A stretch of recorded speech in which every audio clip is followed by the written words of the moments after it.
Happy Sunday again. Happy Sunday again. Happy Sunday again. Welcome to the Salute to the Bet Online Salute to Troy podcast for another live show. 2-1 Sunday. I got my bottle of champagne.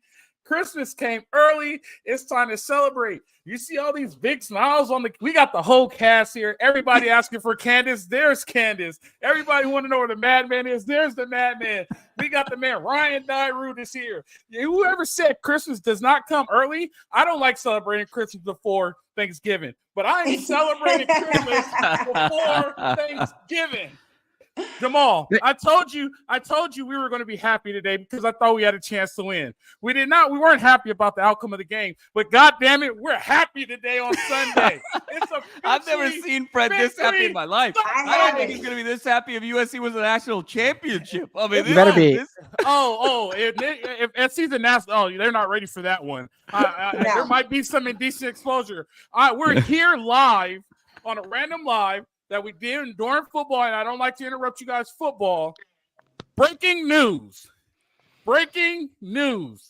The University of Southern California has let go of Alex Grinch as the defensive coordinator. There is a God. There is hope. And national championships mean something at USC, ladies and gentlemen.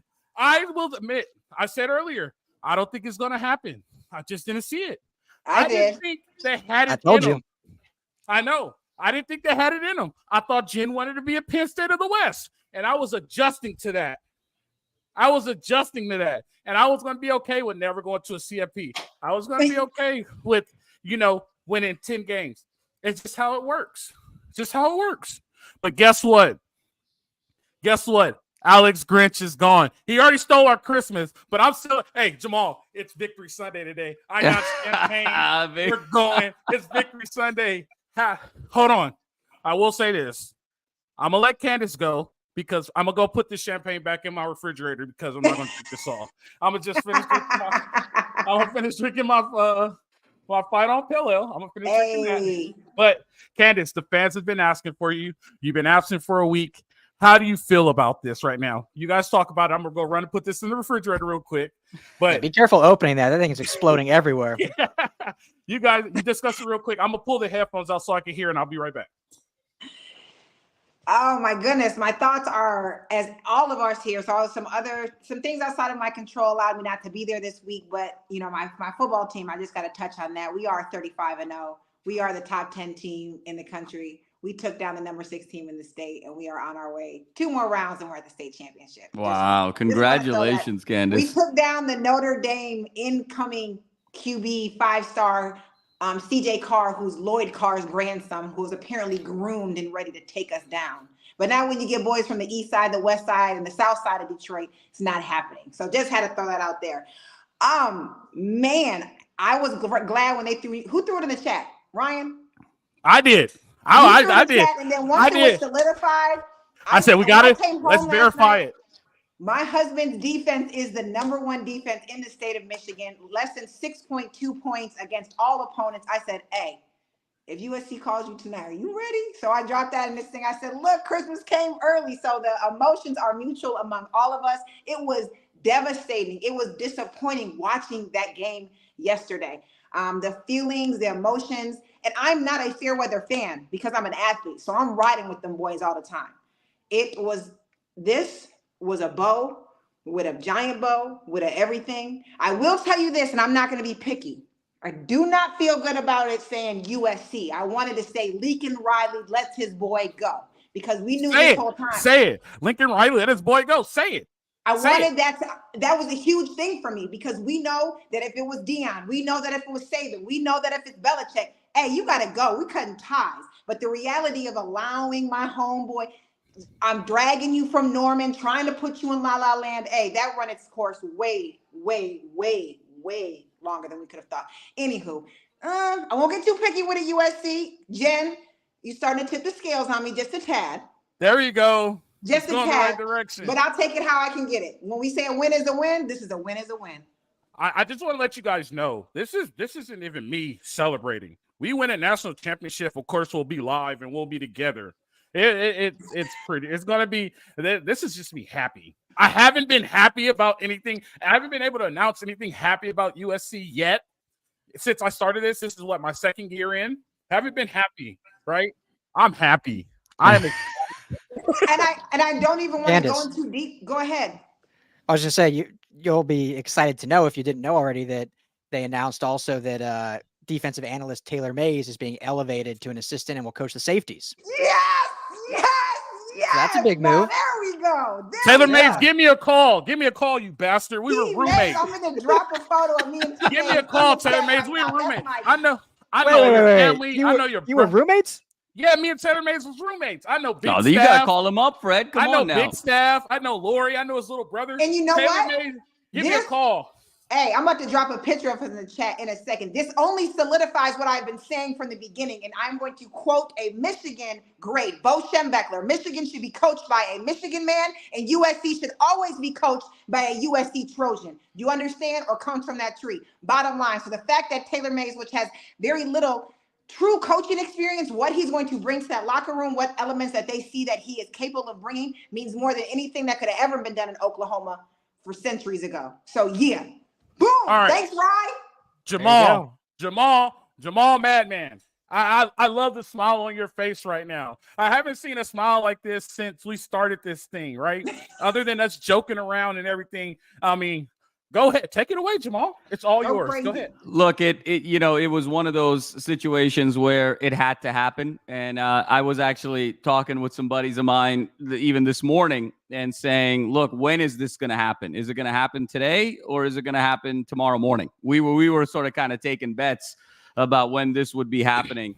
Last night was the straw that broke the camel's back. And the reason for it was, it's not that Washington was such a decorated offense in putting up 52 points. We knew that was going to be a high-scoring game. It was in the manner in which they scored. And really, there were two things that just absolutely stood out. One was Michael Penix Jr. just had no pressure on him the whole game. He just sat back and just did whatever he wanted to. It was the most stress-free offensive team I have seen in the longest time. And there was one sack, and I think there was one tackle for loss by Bear Alexander. Other than that, Washington just did whatever they wanted, whenever they wanted. They had checkdowns that broke through the back seven. They had, plays where they were throwing balls underneath and were getting first downs. There were missed tackles. It was such a disaster last night. And then, Fred, if you recall, I said the one thing I was looking for last night, beyond the numbers, beyond the possessions, could Washington actually run the ball? And Washington couldn't run the ball against anybody in the country, 127 yards. And Dylan Johnson, who has 430 yards on the season, comes in with 256 yards and 4 touchdowns in one game. I mean, you had to do it. This finally needed to happen. And I think it needed to happen right now to have some sense of salvaging this season, and also some sense of setting up recruiting for next year, because you wanted to be able to be in a position to go and provide clarity to top-end recruits moving forward. So I commend USC for doing this as quickly as they did. I mean, you could argue that maybe it was 1 year too long, but at the end of the day, they got it done, and now they can sort of move forward on who the next coach is going to be defensively, but also maybe this gives this team a little bit of juice to finish out this season, because that team last night looked so deflated. They look like they were done for the season. And so now hopefully they can kind of rally around the way teams have rallied around Coach O in the past, the way teams have sort of rallied around Dante Williams in the past. Now maybe there's an opportunity over the next 2 or 3 weeks to do the same and have some sense of salvaging this season. But it's a big day, and you got to commend administration for the decisiveness. But last night was the straw that broke the camel's back. There's just no way they could have moved forward given that. That was the worst defensive performance I have seen a USC team have maybe ever. I mean, just in terms of the lack of resistance, not just total yards, not just total points, not just total first downs, but just the lack of resistance was staggering. And to give up, I mean, Dylan Johnson had 60% of his season's yards in one game. It had to happen. I'm going to tell you this, and I said it this morning, and I admit I said it because that Finn's on my ass right now. I said I didn't think it was going to happen. I didn't think they had the guts to make it happen. And Rex Ryan, I said it. I said it's not going to happen. I said Alex Grinch is coming back next year. Like everybody's getting on this Alex Grinch thing. It's not going to happen. And then Ryan was like, "Well, I know some things. Like we had a talk." I think it was very obvious, Fred, that he was going to go. I don't think you need to be an insider or have any sort of knowledge. You just need to have logic. It was just last night was just so atrocious that it doesn't really matter whether you're an insider or an outsider. That's kind of meaningless, actually. That's sort of nonsense. It's actually, just seeing the eye test last night was, and being in the stadium, seeing the scheme that they were running, seeing the number of missed tackles, seeing just how easy it was. I mean, my buddy was telling me last night, he said, look, Penix looked great last night, but sometimes it's easy to look great when you're playing 7-on-7. It's that was sort of a glorified 7-on-7 game last night, just because there was no pass rush whatsoever. So I think it had to happen. If it didn't happen today, Fred, you really start questioning what really, does this program think about itself moving forward into the Big Ten and in the future? The reason why I did not think it was going to happen is because it should have happened last year. It should have happened last year after Tulane, and they brought him back, and it didn't make any sense. And I just did not think, and this is just me, in my opinion, I did not think that they wanted to go in the steps of being a national championship program. I thought they were okay with being a competitive program, playing in games around New Year's, winning 10 to 11 games a year, not competing in the playoffs, just being competitive. I legit thought that Jen and Lincoln Riley was okay with being the Penn State of the West. And that was the feeling that I was getting from comments from Jen and from Lincoln Riley. And I just thought they were okay with it. But I was wrong. I can admit that I was wrong. I was completely wrong about that. And that's okay. I'm going to be wrong about 12% of the time. Right. But the other times I'm going to be correct. And I will tell you what is going to be correct, what needs to be correct. They need to do a legit search. They need to go talk to everybody from the NFL level all the way down to the NAIA level, and they need to do a complete vet of this next defensive coordinator. You can't miss. Lincoln Riley's now at a point to where he cannot miss.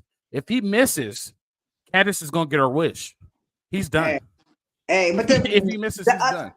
The other part of this is like they've had to have conversations with him before.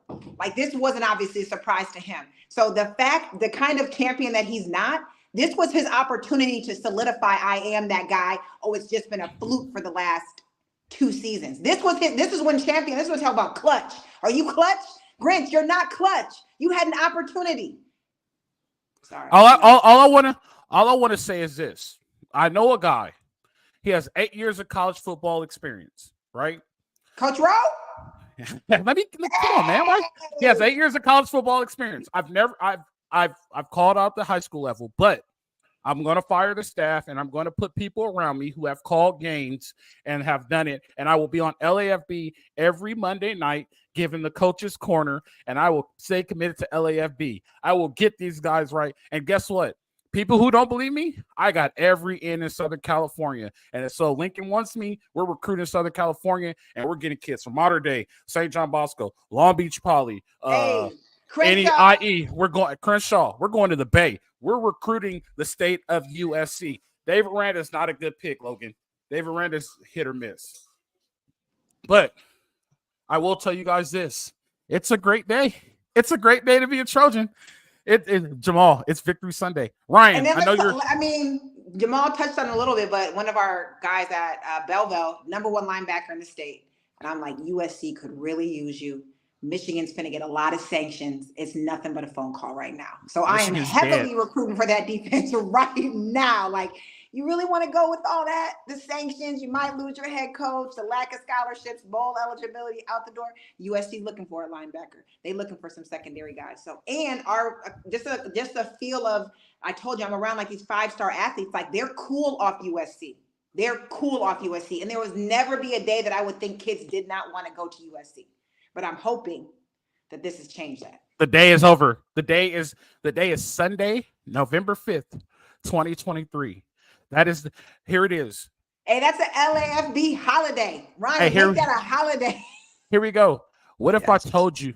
What if I told you on a random Sunday and the firing of a DC turned the program around? This is the start of the 30 for 30 right now. That's all I'm saying. Ryan, I know you're writing the story that's going to be released on the website. You want to chime in real quick? You want to take a quick writing break and let us know what you think, and then you could get back to it. We're interrupting your homework, and we apologize. But go ahead. No, busy day now, which is good. No, I don't need to add too much more. I mean, we knew it was coming. It's about time now. They can look and see what this team looks like over these next 2 weeks and whatever minor bowl game they play in. But yeah, it's going to be huge to see what this hire looks like. It's got to be quick. Obviously, college moves fast. December 20th is National Signing Day, essentially. So, that's barely more than a month away, and you want to have your DC in place when we start, moving up the recruiting rankings and stuff like that. So, a lot of big recruits. We talked about it, Al, on the show this morning. A lot of big recruits in the building last night, and they saw the performance, and now they see that it's moving in a new direction. So I think that benefits not just this team, but it benefits the future, because now there's some clarity. They still got to make a hire, but there's some clarity on it won't be what it has been, which is obviously what it needed to happen. All right, so let's go here. What approach do you take? What approach do you take in hiring the Nets defensive coordinator at USC, right? And I will give you my approach, and then we'll go around and we'll talk about it. So I will go and get a guy that is completely opposite of Lincoln Riley. I will go get a guy, and we talked about this a little bit before. I'll go get a guy that is not nice. I'll go get a guy that you will hear outside of Howard Jones getting on his players. I will go get a guy that will legit, it's just tough as nails, right?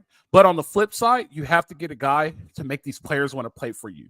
There's a lot of coaches that I played for that I'd be like, man, that dude is tough. But off the field, they were amazing, and they're good people, and I still talk to them to this day. So you have to get a guy that is not nice on the field. You have to get a guy that's going to make these dudes run through a wall and give it all out for them, but then still have that relationship that's going to be okay. But they need to go get opposite of everything that is on their staff right now. They need a hard-nosed, tough coach that make people like, damn, he's tough. You know what I mean? I'm kind of like that too. If Lincoln Riley's interested, he could give me a call. But I'm just letting you know that we can make that work. Hey. What guy are you looking for, Jamal? What do you think is the best fit for this defensive coordinator position?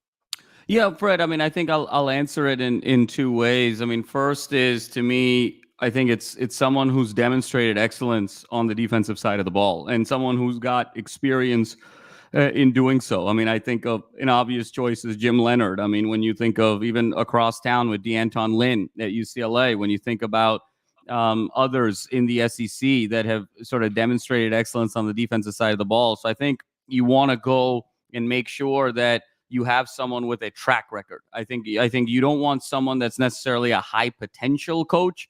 I think you want to go with someone that's got the track record, because at the end of the day now, you're going into year 3 of the Lincoln Riley era.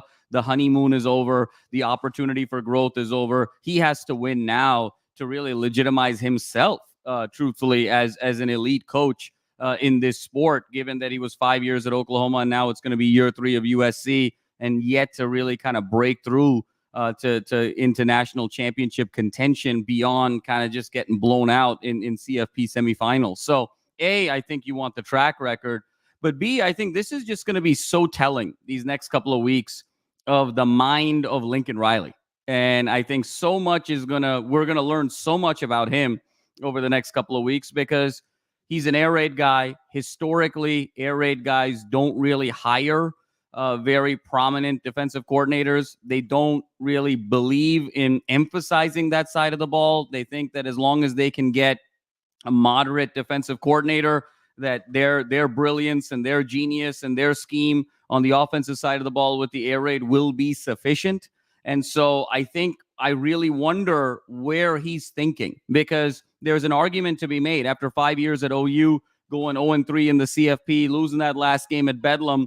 The fact that he even brought Alex Grinch to USC and not sort of learn his lesson from those 5 years tells you that all he wanted was some incremental improvement on defense and had ultimate faith in his offensive ability. So does he stay with that mindset, or does he finally acknowledge that no matter how well he does offensively, he is going to need an elite coach on that side of the ball, an elite thinker, and an elite designer of scheme in order to truly be a national championship contender? So we will learn so much in these next few weeks about the mind of Lincoln Riley, because at the end of the day, he is still the $100 million coach. He's still making $10 million a year. He is still the most powerful person in that athletic department. So whatever happens is going to have to go through Lincoln Riley, and we will see what the level of urgency is. So, Fred, while you're saying they have shown that they don't want to be the Penn State of the West,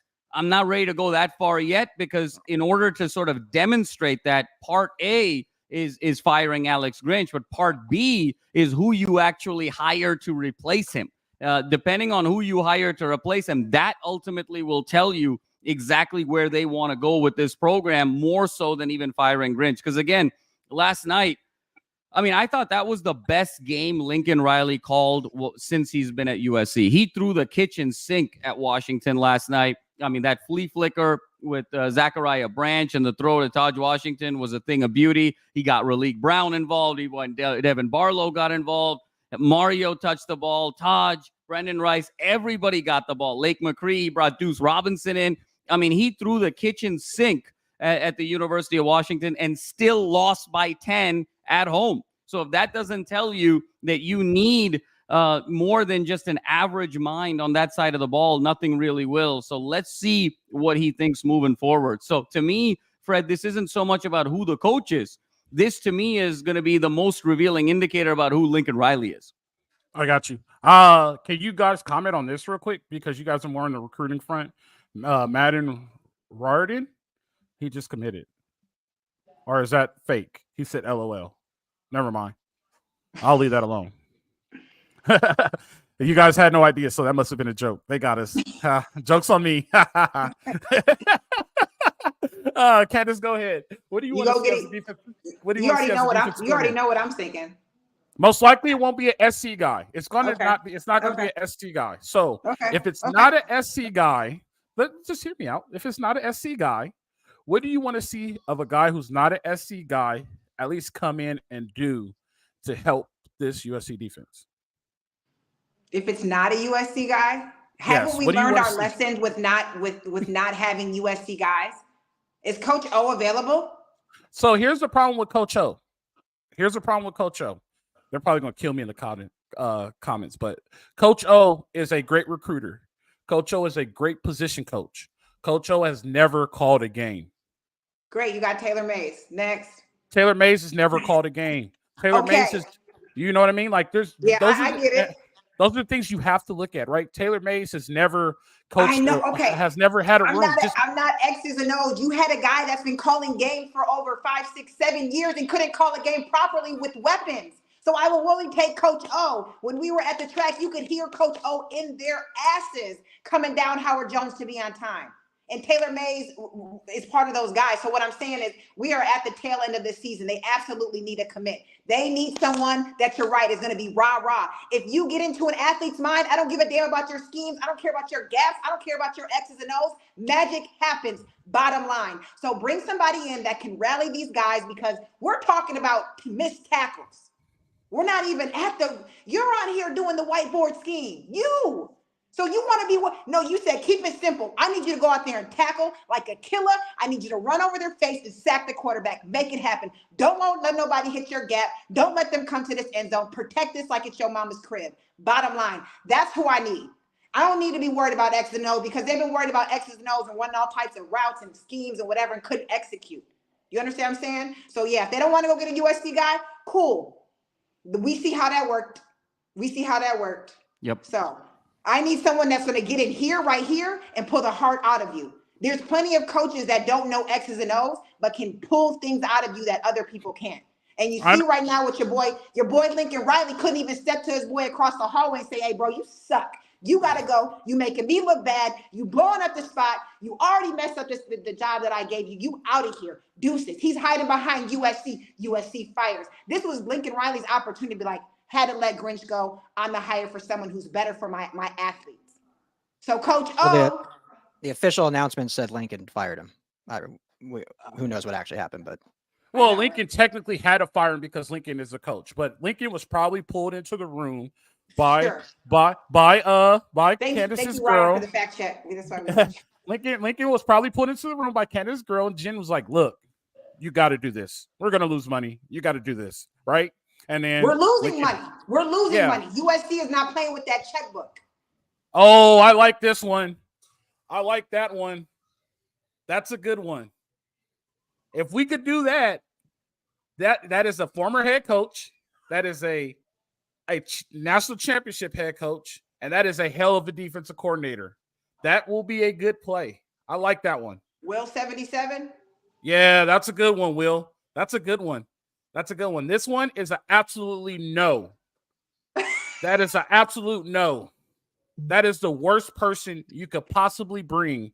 No. My brother played for him. I have people who worked with him. No. He's a terrible person. Terrible. But Gene Chizik, Gene Chizik is perfect. I like the Gene Chizik one. That's a good one. Ryan, Ryan, I want to interrupt you from doing your work real quick. I'm sorry. I already got it up. I'm lightning. Okay.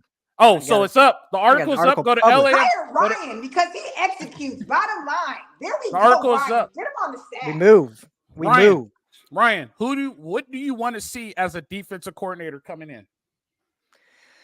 I mean, everything you guys said. In a perfect world, you need someone that motivates and also creates relationships, right? I mean, that's football nowadays. The hard thing with the grinders like Coach O is college football is just so different nowadays, and kids will just transfer if they're not getting treated right. And that's just kind of the state of, I'm not saying you can't be a hard ass. There needs to be some of that, but you have to also have the relatability and the relationship that you can build with these kids. Cause we've seen it where if the going gets tough, they'll just transfer out now. So it can't be like in 03 and 04 where, they're stuck there and it's like, all right, I better listen or I'm just not going to play, where now it's like, oh, I'll just go to some other school where I'll get playing time. So you have to have that balance.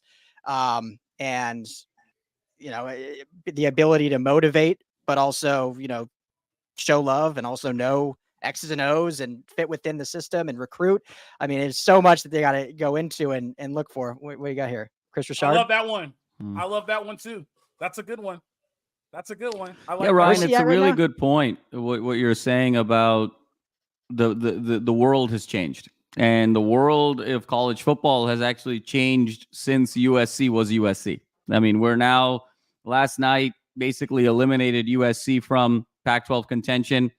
And over the last 15 years, USC's won the Pac-12 once. They've won one conference title in 15 years, lost in so many of these larger stories when you go back the years of Lincoln Riley gets hired for $100 million, or Steve Sarkisian is sort of struggling with his issues, or Lane Kiffin gets fired on the tarmac, or Hayden is sort of being a tyrant, or what is Lynn Swan doing? He wants to kind of run for office and using the USC AD job as a stepping stone. Lost amidst all of those massive storylines is the fact that this is the worst 15-year period in the history of USC football.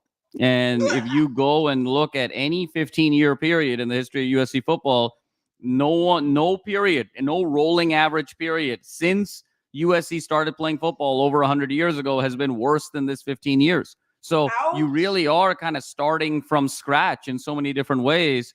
And right now, I think this program is struggling with identity. I don't think USC kind of knows who they are anymore. We're all kind of clinging to the past. And Ryan, we've seen it time and again. Look at the guys who are on the sideline. It's the same 4 or 5 guys on the sideline that are coming every game. It's Matt, and it's Landale, and it's Keyshawn, and it's Frosty Rucker. And these are all guys that graduated in 06, and Keyshawn graduated in 96. I mean, so the last 15, 20 years, where is everybody? That lack of connection, that sense of Trojan family in this football program has been gone for 15 years. So I appreciate what Candace is saying is how do we bring that back on the one hand? And then on the other hand, are we only just living in the past because the world is changing? So who does USC want to be moving forward? We can't just throw money at the problem and expect everything to be okay. You actually have to put some thinking, some thought into the next steps here. And I actually love the idea of Coach O coming back as director of recruiting. but not as somebody who is part of the X's and O's staff, where he can come and speak to what it means to be a USC Trojan and really kind of share what makes that very, very unique and gets the top talent in the door. And then somebody else and goes and develops them, and somebody else sort of executes a scheme. So I think this notion of Coach O coming in and doing everything, I don't think that's right. I think he needs to come in potentially as a recruiting coordinator or a director of recruiting, and then you go get a Jim Leonard, you go get a DeAnton Lynn, you go get a Gene Chizik, you go get someone who really sort of understands defenses in today's day and age. But this is an inflection point. We are at a moment here in USC football history. They are starting next year in the Big Ten.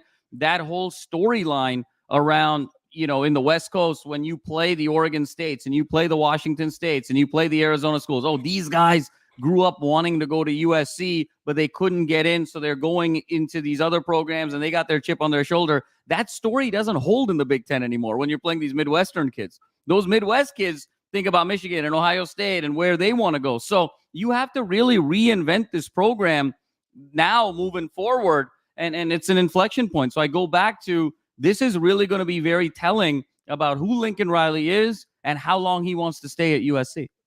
I got you. I'm gonna put it into. I'm gonna put it into this. We're moving to the Big Ten thing. The overall record of the Pac-12 versus the Big Ten is 76-63.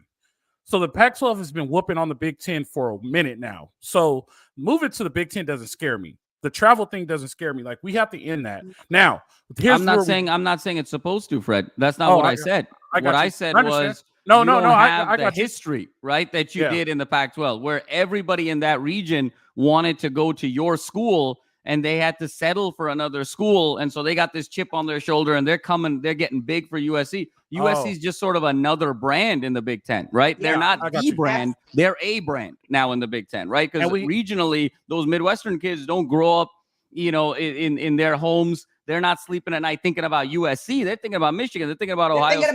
They're thinking about Iowa. They're thinking about being a Badger. Exactly. A corn husker. Like, that is it. And I 100%. Well, let me tell you.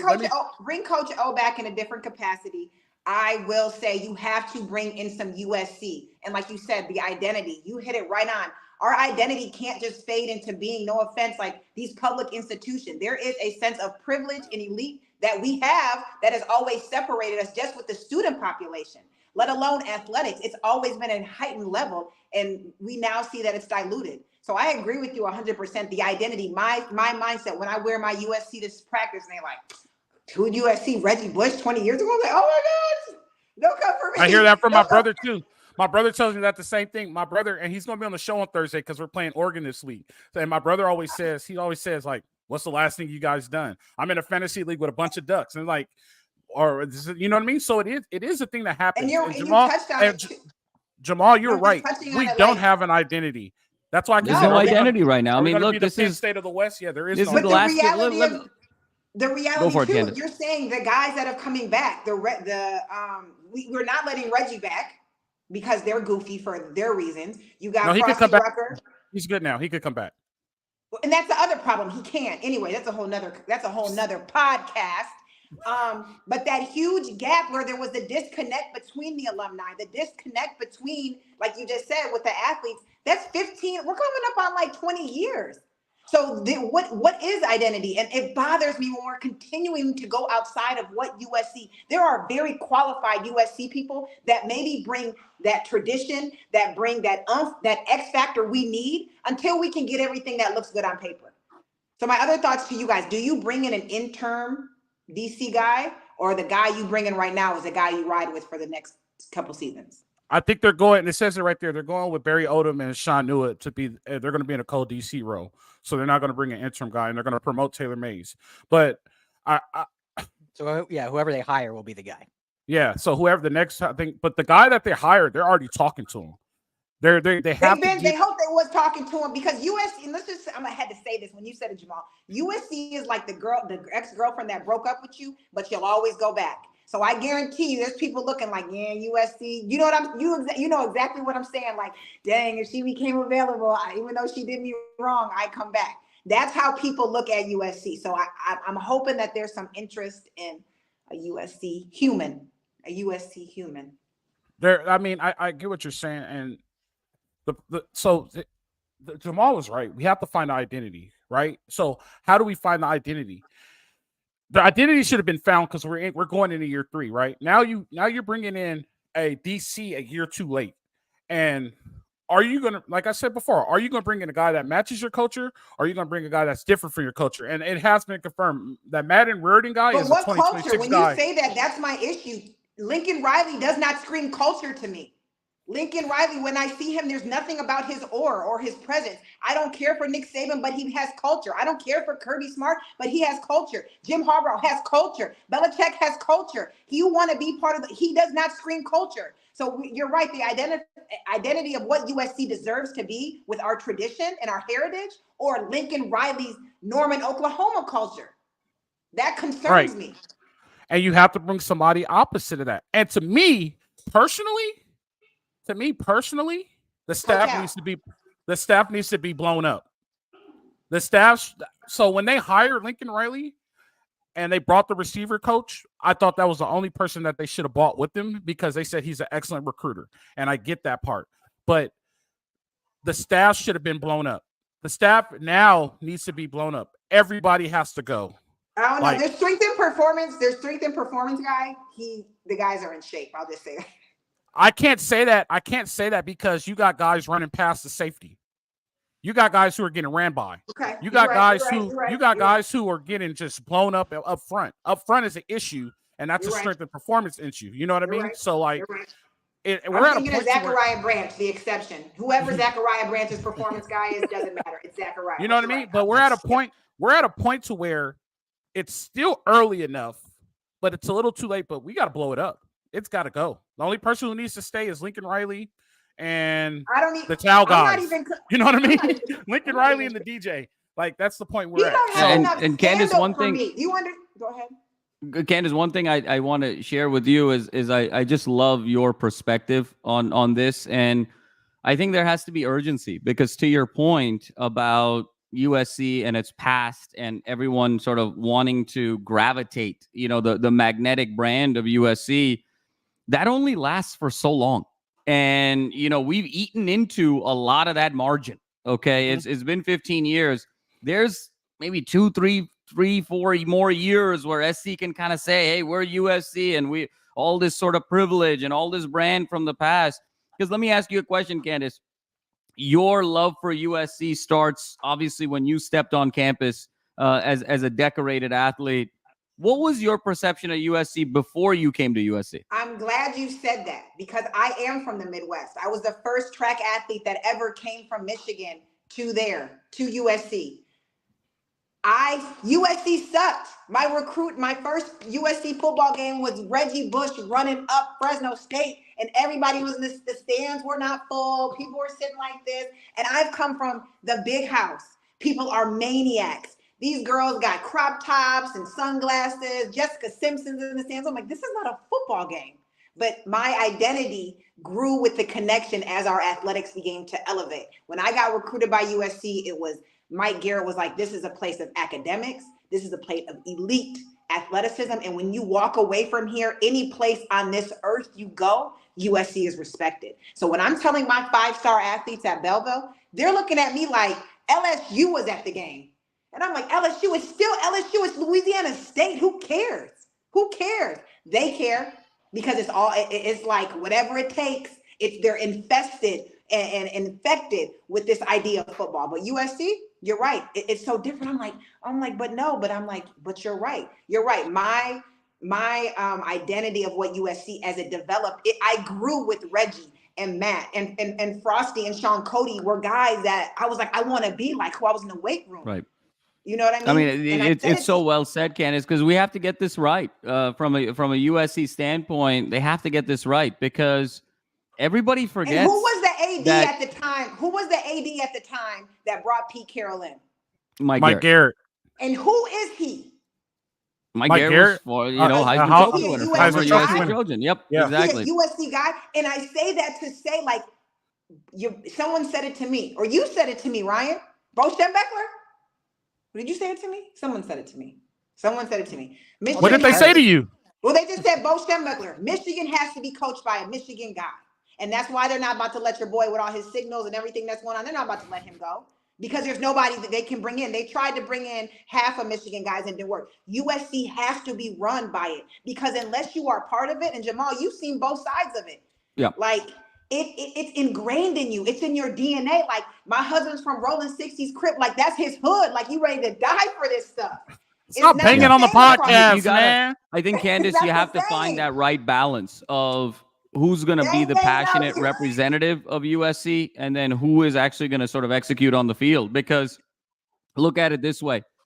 Before Pete showed up, Pete came in 01. USC's last national championship before Pete showed up was 78. It was 23 years between, when USC won the national championship and Pete Carroll showed up. Pete Carroll was not a USC guy. Pete Carroll had no connection with USC whatsoever. He was Garrett's sixth choice, actually, to be the head football coach. And then obviously the dynasty begins. And now there's been this connection of needing the next coach to be someone off of that Carroll tree, whether it was Kiffin, whether it was Sark, whether it was Coach O, et cetera, et cetera. So even with the ADs, Garrett was great as being a USC man in the Pete Carroll era, but you tried it with Hayden. You tried it with Lynn Swann. You've tried it with other USC guys as well. So I don't know if it's an all or nothing type of situation. I think you need the passion for the university. Hold on, Jamal. Positions Jamal, hold that on, are represented. Jamal, hold on. This is serious. Mike Jones, this is unnecessary and you are officially blocked. We talked about this multiple times on this podcast, and we respect Candace and we respect everything that she does, and that's why she's on this show. You are officially blocked. Do not disrespect Candace. Do not disrespect anybody on the show. If you want to talk and argue with us, we're all for it, and we will debate with you, and we respect all of our fans. But the moment you disrespect Candace, or you disrespect Jamal, or disrespect Ryan, or disrespect me, you are done. I'm not having this conversation again. It doesn't matter. They question why you're talking football. Don't be disrespectful in the comments. I'm sorry, Jamal. No. Well said, Fred. No, I greatly appreciate you saying that. Maybe you could put it together, Jamal. Let's call it an analogy. Yes, absolutely. Of course. We ride for it, we die for it. I didn't want to do. I'm sorry, John. I don't mean to cut you off. No. That was. I really appreciate that, Fred. And you're a person of great integrity, and so that always comes first. So, and the reason why we have Candace on this show is because Candace went to USC. Candace was a student athlete. Candace is a world-class athlete. Candace held a record and was all-American at USC. And Candace gives us a perspective from outside the football field. That's why Candace is on this show talking football, because we respect her opinion from outside the football field. So if you have a problem with it, we don't need your subscription. You can move on. I just do not like that. I'm sorry. I apologize. I'm sorry. Banging on him. I'm just saying, Jamal, can I just say one thing? I know you're in the middle of something, but maybe you and Candace could agree. I think a lot of stuff got lost in transition. And when I say lost in transition, when we were going through all of these ADs and we're going through all these coaches, we lost so much culture and what USC football meant, right? And we tried so hard to find it. We always try to find the right guy. But I think that we brought in ADs who wanted to bring something old back, and we didn't progress with the times. I think we brought in coaches who wanted to keep the old and did not want to progress with times. You get what I'm saying? And absolutely. Like little things matter. And I always say this, the bell. You guys know about the bell. On third down, the bell was rocking. The bell's gone. How do you lose the bell? How do you lose the white shoestrings? The white shoestrings mean something. How do you lose the white socks? That means everything USC. I'll give you a good example. Their name on the back of their jerseys. Yeah, things like that matter. I'll give you an example. When Helton was there, they started wearing Cardinal socks and designer, had designs on their socks and everything, and didn't wear the white shoestrings. All of a sudden it came back and they just started playing better. I believe in superstition and I believe in football gods. We're being cursed right now. No, seriously. We need the white shoestrings back. We need the white. That's what USC football is. That's why Penn State is still competitive, because they did not lose their tradition and not lose their ways. You could keep your tradition, but you could also progress. Bring Yep. the bell back. Bring the white shoestrings back, but don't lose anything that matters to the program, but also progress in the program. So update your facilities, recruit the different ways, use the transfer portal, use NIL, but the things that matter to the culture of of USC athletics, you need to keep those things. No, Fred, That's it's all so I'm well saying. said. It's so well said. And I think if I could summarize it, I mean, in sort of one tagline in terms of what you're saying is, how do you find that balance of being able to honor your past and prepare for the future? And I think that sometimes if we're honoring the past too much without preparing for the future, you're stuck in the past and you're not going with the times and you're not setting yourself up for success. And if you're only preparing for the future and you don't honor your past enough, you lose your identity. You don't know who you are, and you're just sort of going with the wave, and the winds will blow you one way or the other. And so, again, this is a moment for USC football to recenter and re-anchor in terms of finding that healthy balance. I think we're going to learn more about Lincoln Riley these next 2 or 3 weeks during this search than we ever have. And we'll know everything we need to about his ability to be the head football coach of the USC Trojans for the long term. All right, so let's wrap this up. We've been on for a while. The afternoon games are starting. I appreciate you guys for jumping on real quick. I know you guys are in the middle of the day. I appreciate you fans for jumping on this emergency session. Guys, I'm excited. I want to holler at Ryan. We were interrupting Ryan while he was doing his homework. He got the article up on lafbfootballnetwork.com. Go read the article written by the one and only Ryan Dyrud himself. Ryan, your final thoughts. Alex Grinch is gone. Where do we go from here? Hopefully up. Hopefully up. Up and away. No, I mean, you guys have all said it. It was the move that had to happen. A little too late.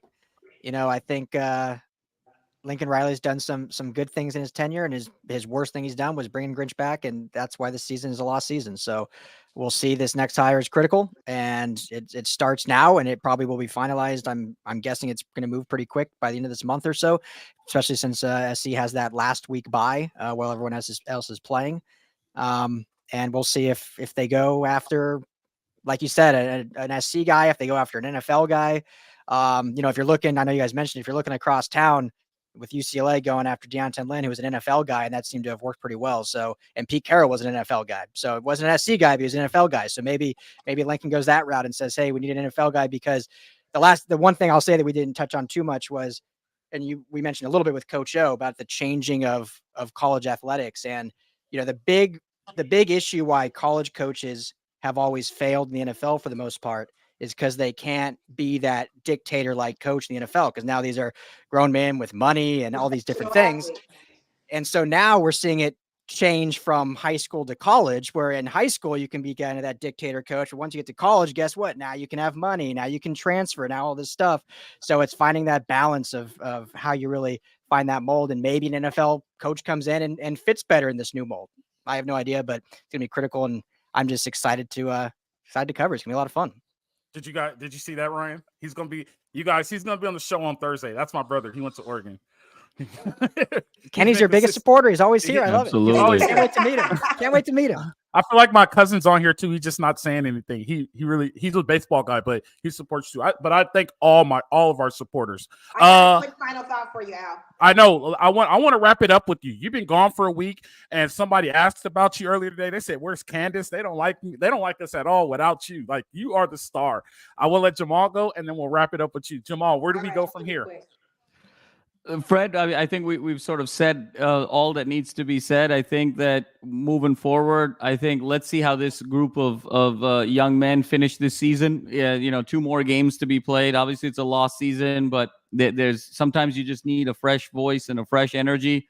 And, you can't really do too much in 2 games in terms of re-architecting your whole strategy. So hopefully there's a weight that's been lifted off of their shoulders and they can just go play, and mistakes will be made, and they can just sort of not feel that pressure of having to do everything right, and just go and play great ball. And concurrently, I think that it's important. I think Ryan made a great point. I think the other big element about potentially looking at the NFL is the gap has never been narrower between the NFL game and the college game. 10 years ago, the college game was very, very different than the NFL game. Those concepts are now starting to come together in a way that we just haven't seen before. And so the fact that NFL guys are starting to get very successful in college, they understand it's almost that the NFL is running a more sophisticated version of college. And so once you sort of bring that sophistication from a countermeasure standpoint on defense, you can really be set up for success. So I totally agree with Ryan that you got to really give some of these NFL guys a look as well if you get that opportunity. And it's going to be a dynamite next 2 or 3 weeks. I'm going to go, then you could go, Candace. You're going to close it out, okay? Oh, all right. So I think the only way they could go here is they have to this is the time, like Candace's question, what culture, things like that. And we talked about the culture. If you want to reestablish it, and the best example we can use is Pete Carroll. When Pete Carroll got fired, and you read his book, he did a lot of self-reflection. He did a lot of research, and he reestablished his culture.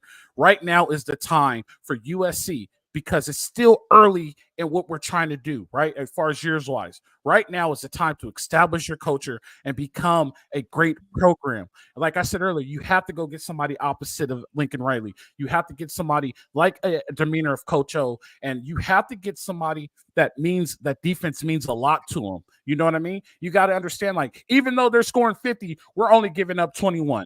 You need somebody like that. So this is a chance for Lincoln Riley and the USC program to reestablish who they are, reset the foundation, and become the program that everybody in our comments wants to see, that you want to see, Jamal, that you want to see, Candace, that you want to see, Ryan, that I want to see, that I'm used to. If you want to become that brand again, now is the time. Jamal, we've been saying it multiple times, and we always say we've been talking about flipping the switch. This is legit the time for the whole department to flip the switch and turn it. The opportunity is now. If we miss on this, it's all for nothing. It may never come back, Fred, to your point. Yeah. If USC misses on this, it may never come back. And I think that's what, look, great civilizations have their eras of dominance come to an end. Great companies have their eras of dominance come to an end. Everything sort of changes when you think it's, you're a monarchy, or you're a monopoly, or, you think you're invincible forever. You think your brand will last forever. Nothing lasts forever. And it's been 15 years, and they can afford maybe 2 or 3 more years to live off of the past reputation. And then guess what? Nobody was alive the last time Reggie Bush and Matt Leinart played at USC. So it's almost as if it didn't happen. So this is a big moment for USC football. Is this the Iliad? Is this the siege on Troy? This is the siege on Troy. This is the Iliad. Here we go. I will say this, Candace. Where do we go from here, Candace? As an elite athlete, sometimes you take steps backwards to take giant leaps forward. The joy in these circumstances are, you're right. This is the swinging of the pendulum. The changing of the thank you. The changing of the guards. This moment right here can change and will change everything. For my USC Trojans who are on this team, that you ride with this team, you keep this faith on, the entire globe knows who USC is. We're recognizing medicine, we're recognizing academics, we're recognizing athletics. You will be remembered always. Don't jump ship, don't use that transfer portal, stay here and rock it out. I will tell you this, I know I'm not a fan of Lincoln Riley, but I will, given the fact that he's let his homeboy run rampant, it shows that he's not much of a micromanager. So whoever he brings in, I don't feel that he'd be threatened by. I don't feel that he would try and micromanage. I feel like he'd let them do what needs to be done. So I am hopeful that Lincoln allows whoever comes in to have their reign.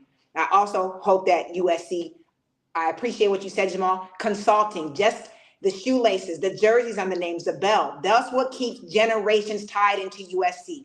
I came from Ann Arbor, Michigan. The big house was literally 20 seconds across the street from where I trained every day. And when I came on USC's campus, I was like, hell yeah. I can't wait to go back to Michigan with my USC sweatshirt on. Like, what? So I say all of that to say, you take leaps, you take steps backwards to take giant leaps forward. And in 15 years, Ryan and Jamal will have this benchmark with all types of stats and all types of things. And we'll be talking about it then. So I'm also okay with the next couple games. You're right. I'm not looking for wins. I'm not looking for perfection. I'm looking for healthy. I'm looking for growth. And as an athlete, I understand that with growth comes uncomfortable pain that makes no sense. And that discomfort gives you the most beautiful things out of concrete you can imagine. So I am patient with the next part of the process. And I'm looking forward to what's next. Because I can't be wearing my USC in Ann Arbor and people got things to say. You feel me? Definitely. Well, it's a great day. Ryan, cheers. Cheers, Fight my man. on. Cheers.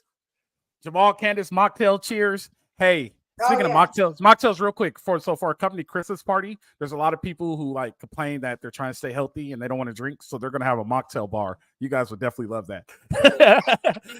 So, but anyway, hey, I appreciate you guys. I appreciate all of our fans. It's a happy day for us. Today was the day, November 5th, 2023. Is this the day that USC turns the corner and goes back to what they used to be? Only time will find out. I appreciate you guys for joining us on emergency session. I appreciate the whole crew jumping in on our emergency session. Make this a paid holiday at LAFB. Done. I appreciate the whole crew. You guys jump in on it. I know you guys have lives. Hey, like I always say, I appreciate the fans. We would not be able to do this without you. One more warning. Please be respectful in the comments. We could debate. We could argue as long as we're respectful. We're not too sensitive, but there is a line that we do not let you guys cross. So just don't cross the line and you're good. At the end of the day, Alex Grinch is gone. USC moves on. Jamal, are they going to flip the switch or is the power not going to come on? Well, it's only one time to tell. Time will tell. This has been the Bet Online Salute to Troy podcast emergency session brought to you by Stone Brewery, Athletic Greens, and Underdog Fantasy. We appreciate you guys. You know how it goes.